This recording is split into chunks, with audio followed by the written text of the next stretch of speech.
Marie Antoinette.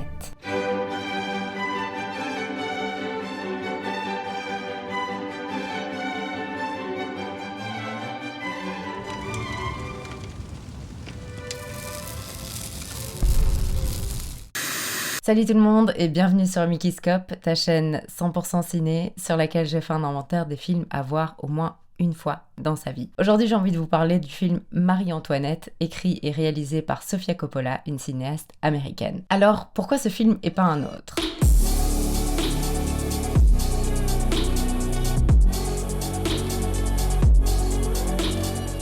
Premièrement, c'est un film historique, mais qui prend des grosses libertés créatives sur de nombreux points, notamment sur l'aspect musical qui est complètement anachronique. Deuxièmement, le rôle principal est tenu par Kirsten Dunst, à qui le personnage semble avoir été écrit sur mesure. Et troisièmement, j'adore ce film parce que son style baroque est traduit à travers une dynamique de la décadence, ce qui en accentue la précipitation apocalyptique. Le film retrace, sans grande surprise, l'histoire de Marie-Antoinette, l'archiduchesse d'Autriche, qui se marie au dauphin français Louis XVI à seulement 14 ans. Elle deviendra aussi la reine de France à moins de 20 ans suite à la mort du roi. Plongée dans l'opulence de la cour de Versailles, Marie-Antoinette est confrontée aux intrigues politiques et aux pressions sociales, tout en cherchant à s'adapter à sa nouvelle vie de reine. Sofia Coppola présente Marie-Antoinette comme une jeune femme insouciante et avide de liberté, mais également vulnérable face à la solitude et aux attentes écrasantes de la cour. Le film explore sa relation avec le roi Louis XVI, joué par Jason Schwartzman, et d'autres membres de la cour, mettant en lumière ses luttes personnelles et sa quête de soi. Au milieu de l'extravagance de Versailles, Marie-Antoinette s'immerge dans les plaisirs de la vie de cour, mais elle se retrouve également isolée des réalités du peuple français. Alors que les tensions politiques et sociales montent, la révolution gronde dans l'ombre, menaçant les destins de la monarchie que tout le monde connaît.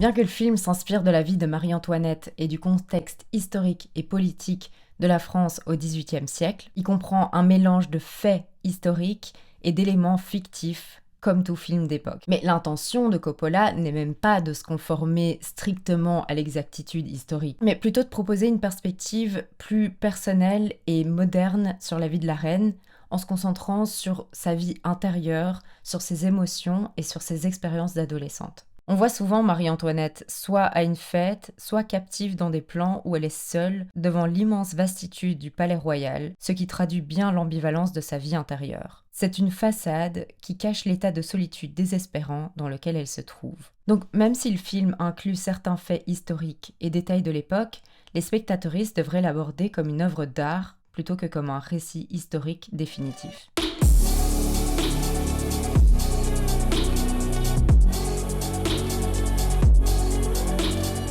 L'intégration de Marie-Antoinette à la cour française a été compliquée et entravée par plusieurs facteurs. Dans un premier temps, Marie-Antoinette était autrichienne par naissance et elle a épousé Louis XVI dans le cadre d'une alliance politique entre la France et l'Autriche. En tant qu'étrangère, elle était initialement perçue avec méfiance et suspicion par certains membres de la cour et du peuple français. La barrière linguistique et culturelle a rendu difficile pour Marie-Antoinette de communiquer avec les courtisans et de comprendre les subtilités de la société française, car elle avait ses propres normes sociales, coutumes et langage. De plus, les membres de la famille royale et la société attendaient d'elle qu'elle produise un héritier au trône, ce qui ajoutait à la pression sur sa personne. Dans un second temps, la cour française était un lieu de rivalité, d'intrigue et de dissidence. Marie-Antoinette a été prise dans ces rivalités, ce qui a affecté sa relation avec certains membres de la cour. Certains courtisans ont propagé des rumeurs sur elle, accentuant les tensions. D'autres avaient une influence négative sur elle, l'entraînant parfois dans des comportements et des dépenses controversés,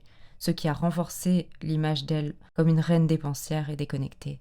Dans un troisième temps, la période pendant laquelle Marie-Antoinette était reine était marquée par des inégalités sociales et économiques croissantes en France, ainsi que par des tensions politiques et une agitation populaire. Les comportements extravagants de la reine semblaient déplacés face à ces problèmes. Elle s'est désintéressée des affaires d'État et a préféré se consacrer au plaisir de la vie de cour, ce qui a contribué à l'opinion défavorable que le peuple avait d'elle.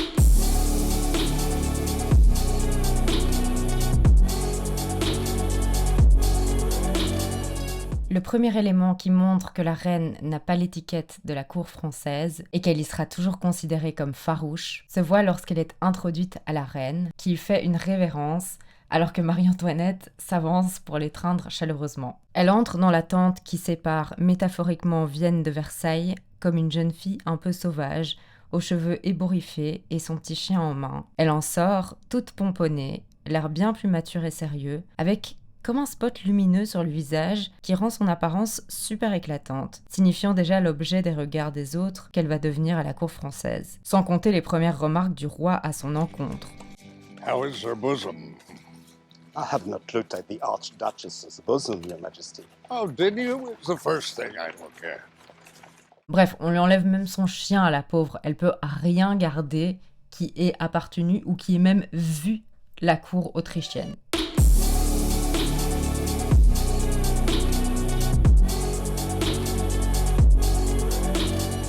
J'ai envie de dire quelques mots sur la scène emblématique d'excès culinaire et vestimentaire, en énorme contraste avec les tensions sociales et politiques de l'époque, qui est une représentation visuelle saisissante de l'opulence et de la décadence de la cour de Versailles pendant le règne de Marie-Antoinette. Je trouve que cette séquence est un clin d'œil incontestable aux Petites Marguerites de Vera Chytilova, une réalisatrice tchèque, non seulement dans son style baroque, sophistiqué et un peu postmoderne, mais aussi dans la typologie de la petite apocalypse et du télescopage de la petite histoire dans la grande, car le film se concentre sur la vie et la fin tragique de Marie-Antoinette, mais c'est toute la royauté française qui s'éteint. Les films sont reliés en ce que la donnée apocalyptique se retrouve dans l'excès et la démesure, et la dimension baroque se traduit par la surcharge décorative. Vera Chytilova était l'une des figures clés du cinéma tchèque de la nouvelle vague. Elle faisait partie d'un collectif d'artistes et de penseurs et penseuses de son époque qui ont produit des films qui ont souvent repoussé les limites du cinéma conventionnel. Leurs œuvres étaient marquées par une expérimentation audacieuse de la narration, de la structure et de l'esthétique cinématographique. Les Petites Marguerites de 1966, qui est devenu un classique de la nouvelle vague tchèque, explore la subversion et le féminisme à travers des techniques visuelles et narratives innovantes. Il y a donc dans les deux films ce lieu du bal,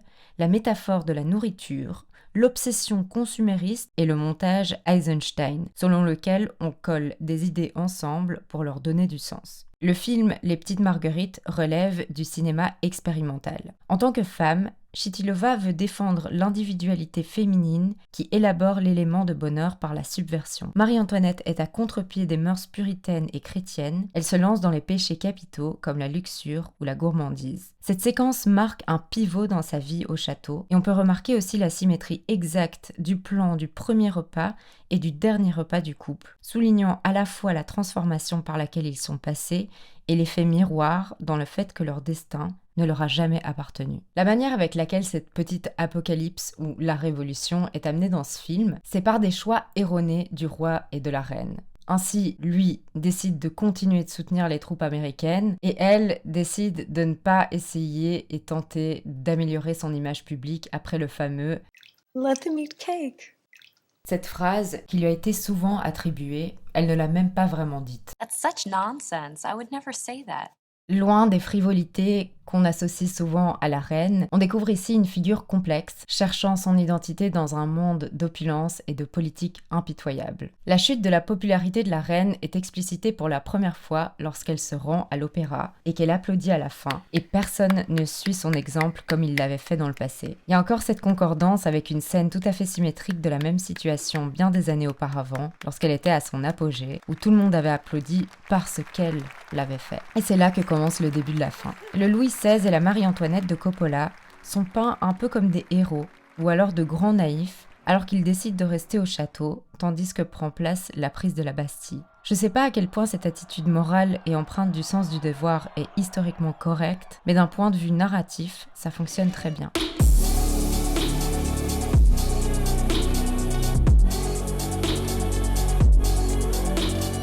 Pour finir, si vous voulez une représentation exacte de l'histoire française, c'est pas le bon film. Moi, je le regarde comme un film de fiction qui trouve son inspiration dans les faits réels et historiques. C'est aussi important de garder en tête que les relations des rois et des reines de l'époque sont empreintes de mystère et on peut pas avoir une main mise sur leur vie privée et ce qui se passait derrière les portes closes. Sofia Coppola adopte une approche plus introspective, se concentrant sur les émotions et les expériences personnelles de Marie-Antoinette plutôt que sur une stricte reconstitution historique. Ça permet au public de mieux comprendre les défis et les pressions auxquels la reine était confrontée, ce qui ajoute une dimension humaine à l'histoire. La réalisatrice met en évidence les défis auxquels les femmes, y compris les femmes de la royauté, étaient confrontées dans une société dominée par les hommes. Le film souligne la lutte de Marie-Antoinette pour trouver sa voix et son identité dans un environnement restrictif. De plus, le film est basé sur un roman d'Antonia Fraser, Marie-Antoinette The Journey, donc c'est l'interprétation subjective de Coppola sur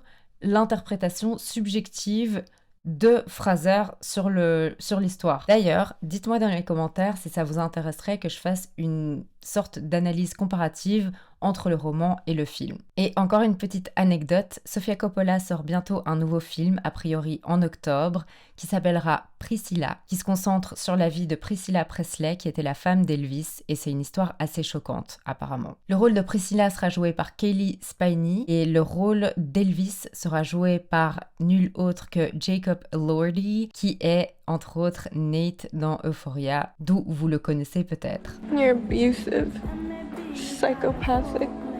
Most of the time, I really hate the way you make me feel. Si vous avez aimé cette vidéo, vous connaissez sûrement déjà la chanson, vous pouvez me lâcher un petit pouce vers le haut. Vous pouvez évidemment vous abonner à ma chaîne. S'il vous plaît, faites-le, c'est gratuit et ça m'aide énormément. Et vous pouvez, si vous sentez encore un élan de générosité absolument incroyable, me lâcher un petit commentaire. Ça aide vraiment avec l'algorithme YouTube et avec le référencement en général. Si vous voulez me soutenir encore plus, vous pouvez aller sur ko-fi.com, c'est ko-fi.com/Mikiscope. Et sur ce site internet, vous pouvez m'acheter un café à, par exemple, seulement 3 €. En attendant, je vous dis à la prochaine avec une nouvelle vidéo.